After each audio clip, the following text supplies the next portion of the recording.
Imagine this. You pour your heart and soul into creating something that is uniquely you. You hit publish and send it out into the world, but then a few days later, you take another look and something's just off. You're staring at your own face, but it doesn't quite feel like yours anymore. Well, that's the bizarre and unsettling feeling some of YouTube's biggest creators started having, and it pulls back the curtain on a secret about the videos we all watch. That's a direct quote from music producer and massively popular YouTuber Beato. He was looking at his own video, one he knew inside and out, and it just felt altered. He wasn't even sure if his eyes were playing tricks on him, but you know that gut feeling? He had it, and it was undeniable. And get this, he wasn't alone. Not by a long shot. Other creators, like the fantastic guitarist Rett Scholl, were feeling the exact same way.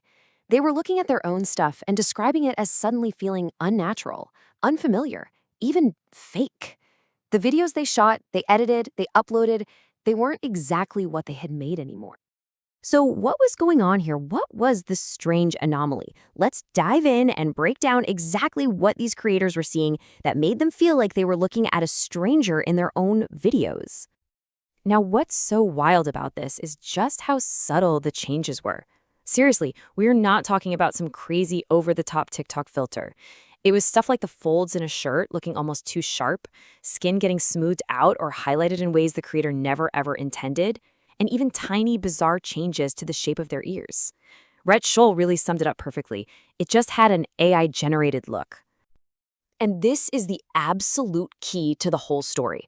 For you or me just scrolling through shorts, these little enhancements might have been completely invisible. We probably wouldn't have noticed a thing.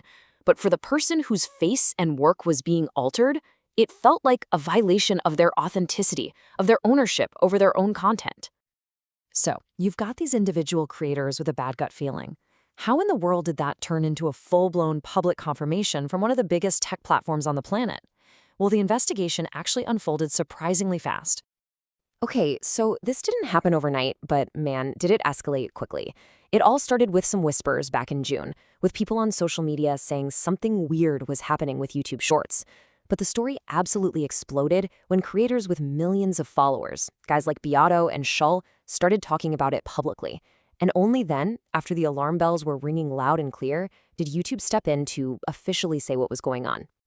So, what was YouTube's side of the story?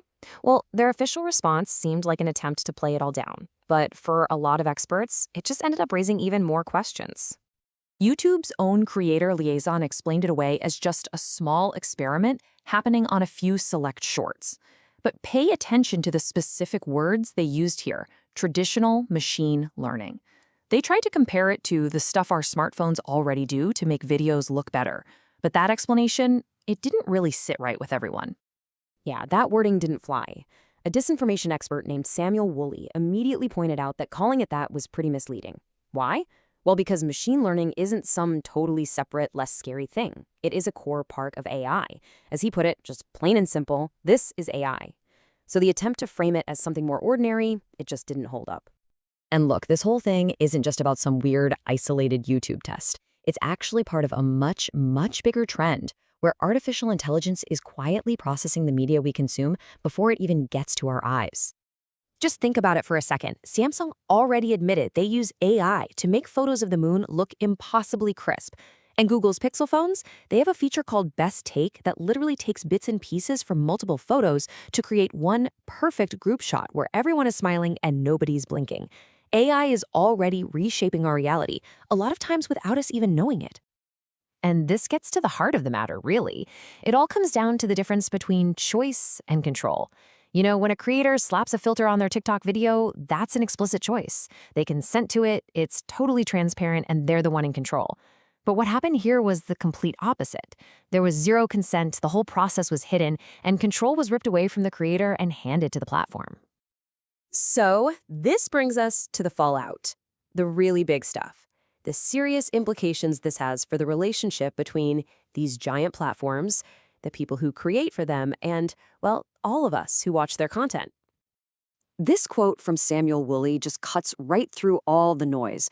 I mean, forget the technical jargon for a second. Machine learning, AI, whatever. At its core, this is about a company changing an artist's work without their permission and then showing that changed work to the world.